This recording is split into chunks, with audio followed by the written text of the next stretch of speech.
Hi friends, this is Shivaram Yadav and welcome to my channel. Friends, రీసెంట్గా నేను మా friend అస్లాంతో కలిసి ఉండవల్లి గుహలో చూడటానికి వెళ్ళానండి. విజయవాడ గుంటూరు రూట్లో ఉన్నాయన్నమాట. దానికి సంబంధించి ట్రావెల్ ఎక్స్పీరియన్స్ మీతో షేర్ చేసుకుందాం అనుకుంటున్నాను. కాబట్టి వీడియో మీకు నచ్చుతుందని చెప్పేసి అనుకుంటున్నాను. నచ్చితే మాత్రం దయచేసి లైక్ చేయండి, షేర్ చేయండి. మరిన్ని ట్రావెల్ వీడియోస్ కోసం మన ఛానల్ సబ్స్క్రైబ్ చేసుకోండి. ఇక లేట్ చేయకుండా టాపిక్లోకి వెళ్ళిపోదామా? ఫ్రెండ్స్, ఈ ఉండవల్లి కేవ్స్కి నేను ఎప్పట్లాగే మా ఫ్రెండ్ అస్లాంతో కలిసి వెళ్ళాను అనమాట. అయితే ఫస్ట్ నేను అమరావతి సచివాలయానికి దగ్గరలో ఉన్న వెంకటేశ్వర స్వామి టెంపుల్ని విజిట్ చేసి మధ్యాహ్నం 1:30-2 ఆ టైం అప్పుడు ఈ ఉండవల్లి కేవ్స్ని విజిట్ చేశాను అనమాట. సండే రోజు వెళ్ళామండి. అందుకని కొంచెం అక్కడ ప్రేమ జంటలు, ఫ్యామిలీస్ తాకిడి గట్టిగానే ఉంది. అయితే ఈ ఉండవల్లి కేవ్స్ విజయవాడ ప్రకాశం బ్యారేజీ నుంచి సుమారుగా ఒక 10 కిలోమీటర్స్ దూరంలో ఉన్నాయండి. క్రీస్తు శకం 4 నుంచి 6వ శతాబ్దం మధ్యలో విష్ణుకుండిన రాజుల కాలంలో కట్టారని చెప్పేసి ఉన్నాయి.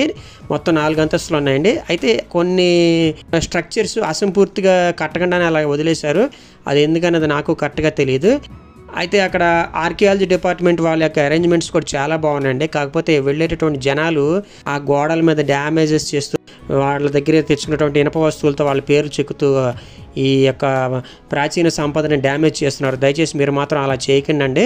అట్లాగే తినడానికి ఏదైనా తీసుకెళ్ళినా అక్కడ ఎక్కడ పడితే అక్కడ చెత్త అంతా చేసి పడేస్తున్నారు అనమాట. దయచేసి అలా చేయొద్దు. అక్కడ డస్ట్బిన్లో పడేయండి అనమాట. ఎందుకంటే ఇటువంటి వారసత్వ సంపదనే మన ముందు తరాలకి ఏమాత్రం డ్యామేజ్ లేకుండా అందించాలంటే మాత్రం కొంచెం బాధ్యతగా ఉండాలి. ఇలాంటి గుహాలయాలు ఆంధ్రాలో ఐ థింక్ బొర్రా కేవ్స్ ఉన్నాయి. అట్లాగా వైజాగ్ దగ్గరలోనే ఎక్కడో మనకి ఇటు వచ్చేసి ఈ ప్లేస్లో ఉన్నాయన్నమాట. చాలా బాగుంటుందండి ఈ ప్లేస్. మనకి దగ్గరలోనే ఇంత మంచి ప్లేస్ ఉందని చెప్పేసి మనం గర్వపడాలన్నమాట. ఇదిగోండి చూస్తున్నాం, కానీ ఈ ప్లేస్కి వచ్చేసామండి. ఎంట్రన్స్ టికెట్ కూడా తీసుకుని మేము లోపలికి ఎంటర్ అయ్యామన్నమాట. అట్లాగే ఈ ఉండవల్లి కేవ్స్ నుంచి విజయవాడ కనకదుర్గమ్మ గుడికి, మంగళగిరిలోని పానకాల స్వామి టెంపుల్కి కూడా సొరంగ మార్గం ఉందంటండి. అప్పట్లో రాజులు తమ ఫ్యామిలీస్తో పాటు వెళ్ళేవాళ్ళంట. అంతేకాకుండా కొంతమంది రాజులు సైన్యాన్ని ఇక్కడ ఉన్నటువంటి సొరంగ మార్గం ద్వారా కొండవీడి కోటకి తీసుకెళ్లేవాళ్ళు అంట. అయితే ప్రస్తుతం ఆ రూటు మూసేశారండి.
అయితే ఈ కేవ్స్కి వచ్చాక మా ఫ్రెండ్కి వాళ్ళ ఇంటి నుంచి ఫోన్ చేశారండి.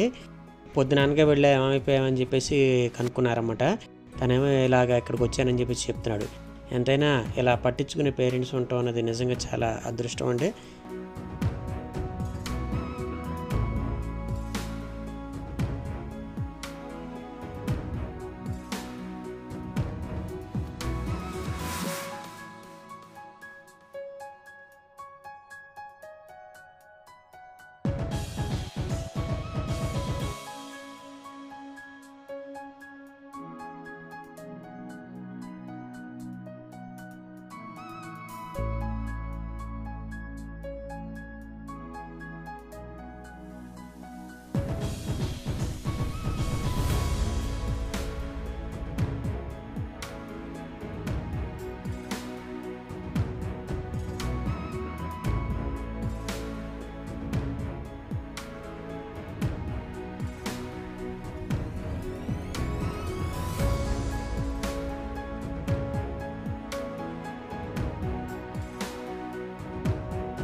ఇది వచ్చేసి నల్లరాతి మీద చెక్కిన వినాయకుడి విగ్రహం అండి.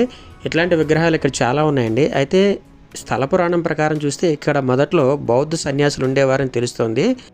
మొదటి మహేంద్రవర్మ ఇక్కడ ఉన్నటువంటి బౌద్ధ సన్యాసులను వెళ్ళగొట్టేసి ఈ హిందూ విగ్రహాలు పెట్టించారని చెప్పేసి కూడా చెప్తూ ఉంటారు.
నెక్స్ట్ అనంత పద్మనాభ స్వామి విగ్రహం దగ్గరికి వెళ్ళామండి నేను మా ఫ్రెండ్. తిరువనంతపురంలో ఉన్న అనంత పద్మనాభ స్వామి విగ్రహానికంటే ఇది కొంచెం చిన్నదండి. రెండు సేమ్ పోజులు ఉంటాయి అన్నమాట. అందులోనూ విష్ణుమూర్తి విగ్రహం ఇలాగా శయనించి భంగిమలో ఉండటం అనేది చాలా రేర్ అనమాట.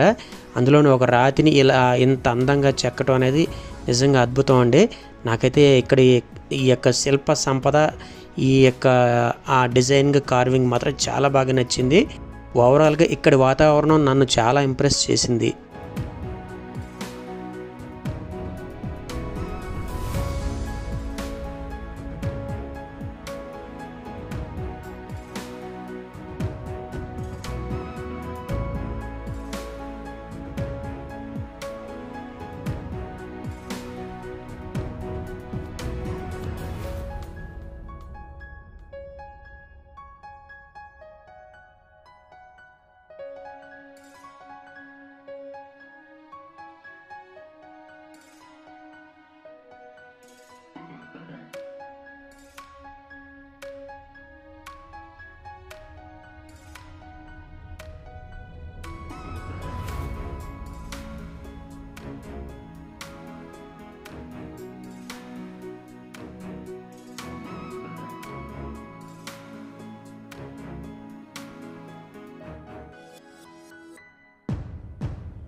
మా ఫ్రెండ్ అస్లంకి కూడా ఈ ప్లేస్ చాలా బాగా నచ్చిందంటండి.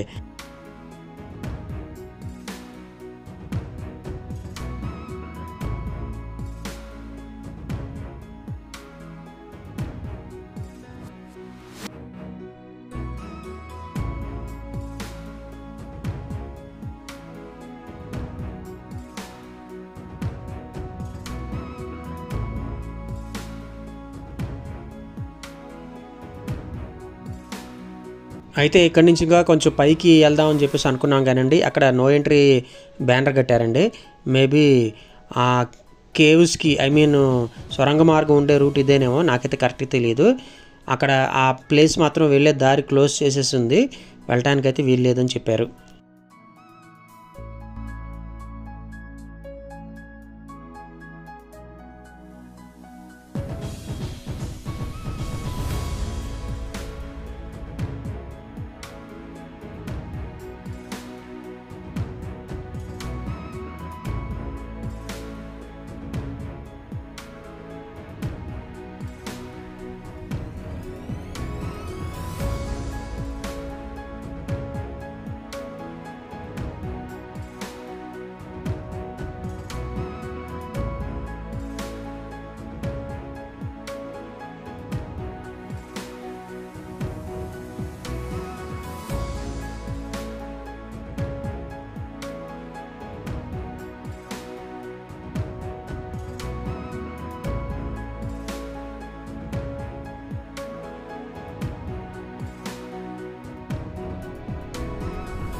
ఆ విధంగా మా ట్రిప్ని ముగించుకుని హ్యాపీగా రిటర్న్ అయ్యామండి.